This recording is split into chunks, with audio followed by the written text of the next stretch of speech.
চলো মেলা থেকে ঘুরে আসি। চলেন ভাই মেলায় যাই, বিক্রির জন্য আয়োজন। বাড়ি কোনটা? ও আরে বললা কেমন মারছে? আরে বললাম এর তো চেহারা চেনা যায় না। ঘুঘুটা আসলে উঠতে পারে না, অন্য কোনো প্রাণী খেয়ে ফেলতো।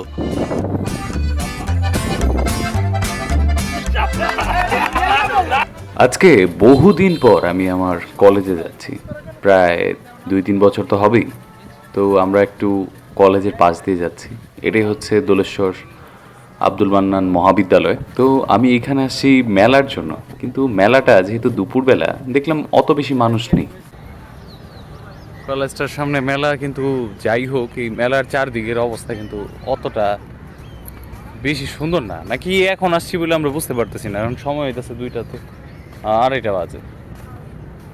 বিকালে মনে হয় আবার জমে উঠবো। হ্যাঁ, তুমি আসছিলা এর আগে? আসছিলা? যাক, এখন মেলায় কিছু না পাইলেও হয়তো চেনা কিছু মানুষ পাবো।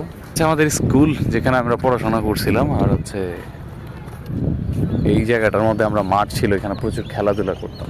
এখানে অনেকগুলা ক্যাফে, ছোট ছোট ক্যাফে দিয়েছে। দেখুন নদীটা সামনেই, বুড়িগঙ্গা নদী হচ্ছে। এখানের মধ্যে পরিবেশটা খুব শান্ত, কারণ একটু আগে বৃষ্টি হয়েছে, মাটি পুরো ভেজা। এই ময়লাগুলাই হচ্ছে প্রকৃত অসৌন্দর্যের প্রধান কারণ, আর অভ্যাস মানুষে করবেই। যাই হোক, অনেকদিন পর আসলাম। আমরা কি একটা চা খেতাম আগে ওই জায়গাটার মধ্যে, কয়েক বছর হবে, তার মানে আমরা কয়েক বছর যাবত আসছি না। এখানে একটা সিঁড়ি দিছে, তো আমরা মেলাতে আসলাম, কিছু খাবো না, কিছু দেখবো না। মেলাটা কি সন্ধ্যার পরে বসে? বাট আমাদের নিজেদেরই তো মেলা সামলাতে হয়, আমাদের ক্যাফে। এখন তো আর কিছু করার উপায় নাই। চলো আমরা আস্তে আস্তে এদিকে যাই। ওই নদীর ওই পারে যাবে, যেখানে কলকারখানা, বজ্র, অনেক দূর। আর ওই হচ্ছে পোস্তগোলা ব্রিজ। এই কৃষ্ণচূড়া গাছ, মানে কলেজের পিছনে কৃষ্ণচূড়া গাছ, এখানে এসে অনেকক্ষণ বসে থাকতাম। কলেজ যেখানে আমরা সবসময় বসতাম, আড্ডা মারতাম। এখানে অনেক কিছু উঠেছে, যেটা নাকি বিকালে বিক্রি করা হবে, বিক্রির জন্য আয়োজন সব কিছু এখানে। কোনগুলা নিয়ে যাব? এগুলা দেখো, মুরুলি ফুরুলি সব আছে। কিছুটা সুন্দর করা হয়েছে জায়গাটাকে। কলেজের গেট, তুলেশ্বর, এগুলা কত কিছু সেল করার। হ্যাঁ, আমার ফ্রেন্ড তার পরিচিত একজনের সাথে কথা বলতে বলতে আমি একটু সাইডে তাকালাম এই রোডগুলোর দিকে। দেখলাম ডানে বামে যেই রোডগুলো কাঁচা ছিল সেগুলো এখন সড়কে পরিণত। আসলে সবই পরিবর্তনশীল, পরিবর্তন তো হবেই। বাসায় ফেরা যাক। ওই দূরে একটা সফেদা ধরছে, খুবই লাল হয়ে আছে। আমি ওইখানে যাইতে চাই, দেখি পারতে পারি কিনা। এটার উপরে উঠতে হইব, উপরে এটা, তারপর এটা পারবো, দেখি। এত আকর্ষণীয় ফল, কিন্তু খেতে কেমন হবে জানি না। তবে তোড়জোড় করে পারলাম, এবং ফলের কালারটা দেখলাম খুবই লাল। এবং দেখতে শুধু লাল না, এটার ভেতরটাও নরম ছিল, মানে পেকেছে, এমন না পাকাতে হয়েছে। তো খাওয়ার পরে বুঝতে পারলাম যে এইটার মিষ্টি যতটুকু হওয়ার কথা তার চেয়ে একটু কমই ছিল। বাবা আজকে একটা ঘুঘু পাখি পেয়েছে, সরিষা ঘুঘু বলা হয়, কারণ ছোট ছোট সরিষার মতো দানার মতো থাকে, এই জন্য আর কি এটা বলা হয়। কিন্তু এই ঘুঘুটা আসলে উঠতে পারে না, অন্য কোনো প্রাণী খেয়ে ফেলতো, বা অন্য একটা পাখি ধরেছিল, তো ওইখান থেকে নিয়ে আসছে। আমাদের বাড়ির সামনে একটা ছোট গাছ আছে, এই গাছের মধ্যে রেখে দিছে, কিছু তিল দিছে খাওয়ার জন্য এখানে। তো নতুন এক সদস্য হয়ে গেল। এটা বড় হলে আমরা একটা সময়টাকে ঝাইরা দিব, কোনো বিষয় না। পাখি খাঁচায় বন্দি করে রাখা একদমই সুন্দর না। আরে কুকুর তো দেখতেছে, কি দেখতেছস?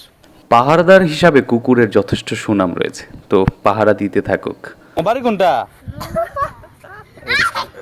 ও আরে বললা কেমন মারছে? আরে বললাম এর তো চেহারা চেনা যায় না। নাম কি?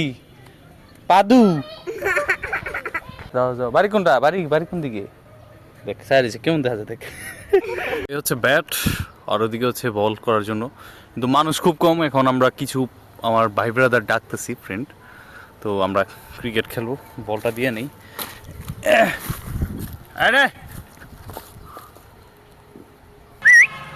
দাঁড়া মিনি, কিভাবে তাকাইতেছে।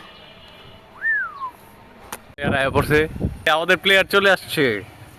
তাকবির রাস্তা আছে, ইবান একটা ফোন দেই নাকি? গাইস এখন কিন্তু মানুষ অনেক বেশি হয়ে গেছে, ভাই ব্রাদার আছে, ফ্রেন্ড আছে, ছোট ভাই এবং তাকবির আইছে।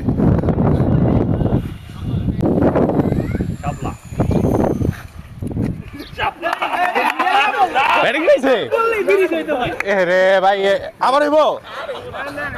চলো বলিং ভাই, ঝগড়া লেগে গেছে দুজনের। হ হ হ। খেলার জায়গাটা আমাদের জন্য অবশ্যই ছোট ছিল, কেননা বিশাল বিশাল ছয় মারা হচ্ছিল। বল হারায় ফেলছে, এখন তাকবির খোঁজার জন্য গেল। তো বল না পাওয়ার পর এখন ফেরা যাক, ক্যাফেতে যাওয়ার সময় হয়েছে। চলেন একটু ক্যাফেতে ঘুরে আসি। আমাদের ক্যাফেটা আসলে ইভিনিং বিজনেস বলা চলে। সন্ধ্যার পর থেকে 10:30 পর্যন্ত ওপেন থাকে। আমি একটা লেমন উইন বানাচ্ছিলাম, যেটা আমাদের এখানে সবচেয়ে বেশি চলে। যাই হোক গাইস, অবশ্যই ক্যাফেতে আসা ট্রাই করবেন। আর হ্যাঁ, ভিডিওটা ভালো লাগলে অবশ্যই লাইক এবং সাবস্ক্রাইব করে রাখুন। ততক্ষণ পর্যন্ত ভালো থাকবেন।